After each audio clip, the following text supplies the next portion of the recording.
कौन सा क्रॉप लगाना चाहिए, इसका मार्गदर्शन भी गांव के सरपंचों को करना पड़ेगा।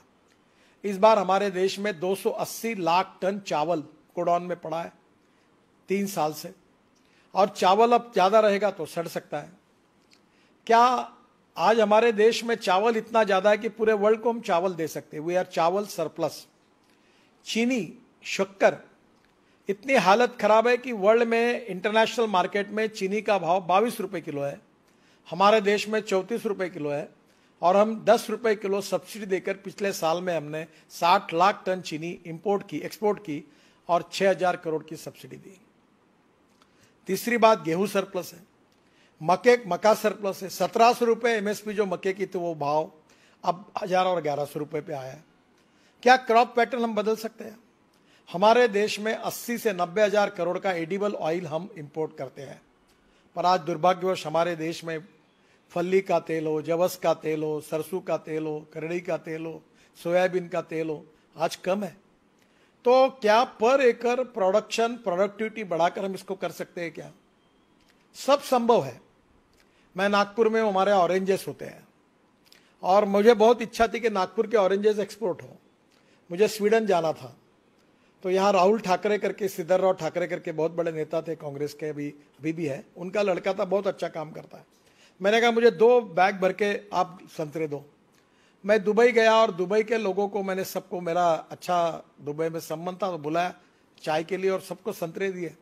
अब हमको 6 कंटेनर हमारे बेचे गए और अभी 100 कंटेनर का ऑर्डर मिलेगा और 32 रुपए किलो संतरे का भाव मिल रहा है, जबकि यहां हमको 12 रुपए 15 रुपए भी नहीं मिल पा रहा। हमारे यहाँ सब्जियां हम एक्सपोर्ट कर सकते हैं। हमारे यहाँ क्रॉप पैटर्न को बदलना, और ये बात बहुत महत्वपूर्ण है, और विश्वनाथ कराड़ जी को मैं अनुरोध करूंगा कि आप थोड़ा सा, जैसे ये विश्व शांति और ये सब बातें फिलोसॉफी की बिल्कुल सही है, पर हमारे गांव में किसान आत्महत्या कर रहे। विश्वनाथ जी, क्या हम किसानों को सुधार सकते हैं? तो मेरा दावा है कि जब तक किसान पेट्रोल डीजल नहीं उगाएगा तब तक किसान सुखी नहीं होगा। हमने इथेनॉल लाया, जो गन्ने के जूस से इथेनॉल बनता है, गन्ने मोलाइसिस से बनता है। अभी तो हमने शुगर के बजाय इथेनॉल में कन्वर्शन किया। 1600 करोड़ लीटर हमको इथेनॉल चाहिए, अभी हम 550 करोड़ तक ही पहुंचे हैं।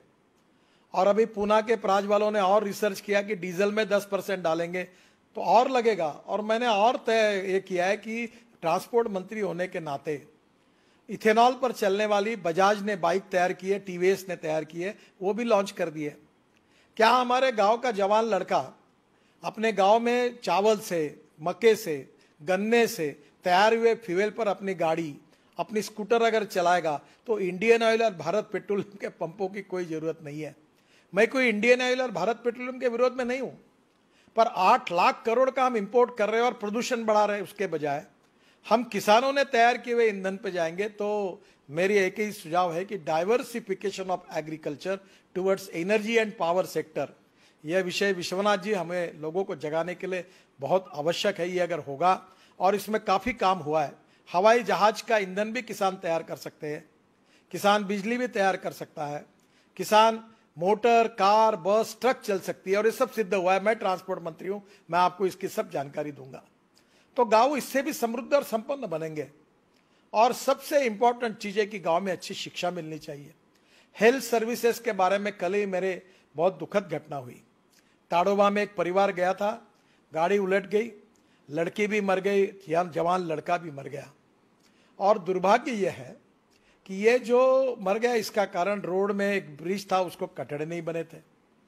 अब प्रश्न ऐसा है कि हमारे गांव में हमारी लोगों की सुरक्षा करना, गांवों में हमें लोगों को आर्थिक दृष्टि से रोजगार देना, किसानों की खेती को इकोनॉमिक वायबल करना, इसके लिए ऑर्गेनिक फार्मिंग का भी प्रयोग हुआ है। अभी हमारे गांव में जो कचरा, आप एक अच्छी बात है, जैसे आपने लोगों के बारे में कहा, मैं सभी सरपंचों को अनुरोध करूंगा कि मेरे खुद के घर में अनुभव आया था कि मेरे यहाँ जानवर मर गए, मुझे प्रोडक्शन अच्छा नहीं मिलता था। तो ये जो गायकवाड़ है, बीबीजी वाले पूना में, ये एक बार आए और उन्होंने मुझे कहा कि आप पानी टेस्ट करो। तो उनके साइंटिस्ट है और मेरे कुएं का पानी टेस्ट किया तो ध्यान में आया कि उसमें बहुत हार्ड वाटर है। फिर मैंने सॉफ्टनर लगाया और जमीन को भी सॉइल हेल्थ कार्ड और पानी का टेस्टिंग हर किसान ने करना चाहिए। इसमें हम लोग सरपंच ने जिम्मेदारी लेनी चाहिए कि मेरे गांव में एक भी किसान ऐसा नहीं रहेगा जिसका सॉइल हेल्थ कार्ड होगा और पानी टेस्टिंग होगा। अगर ये दो बातें की तो हमारा उत्पादन बढ़ जाएगा। और इसलिए ये दो बातें करने के बाद आपके जमीन में एनपीके में नाइट्रोजन, फास्फोरस, पोटेश में क्या कम ज्यादा है वो खाद डालिए। जो आता है वो खाद केमिकल फर्टिलाइजर डालता है। अभी ये प्रयोग हुआ कि जिनके खेत में ऑर्गेनिक कार्बन 0.80 के ऊपर है उनको 100 टन गन्ना हुआ, और जिनके खेत में ऑर्गेनिक कार्बन जो है ये 0.20, 0.25 हुआ, 30 से 40 टन, 25 टन गन्ना हुआ। ऑर्गेनिक कार्बन इंपॉर्टेंट है, और ऑर्गेनिक कार्बन जो आता है वो बायो फर्टिलाइजर से आता है, सेंद्रीय खतों से आता है।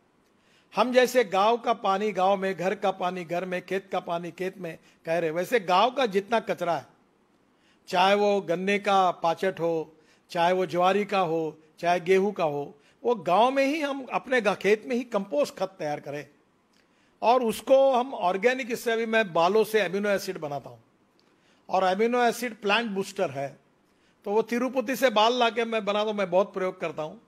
तो कभी कभी एक बार आगे बार राहुल जी, ऑर्गेनिक फार्मिंग और successful agriculture creating more employment potential in the rural area, particularly गांव में क्या हो सकता है इसका अध्ययन करिए।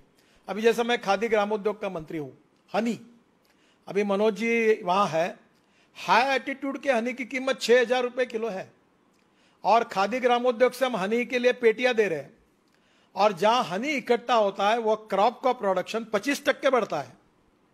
अब कितना हनी हम इकट्ठा कर सकते हैं? इसलिए गांव में सोलर चरखा, अब ये वर्धा में हुआ है कि सोलर चरखे पर सूत निकालकर उससे साड़ी और कपड़े इतने सुंदर बने, पूरी तरह से उससे रोजगार मिल सकता है। इसी केवल गांव में रोजगार, ये विलेज इंडस्ट्री का टर्नओवर जिसका मैं मंत्री हूं 80,000 करोड़ है, और इस साल अमेज़न ने 70,000 करोड़ का एमएसएमई और विलेज इंडस्ट्री के आइटम्स को एक्सपोर्ट किया है।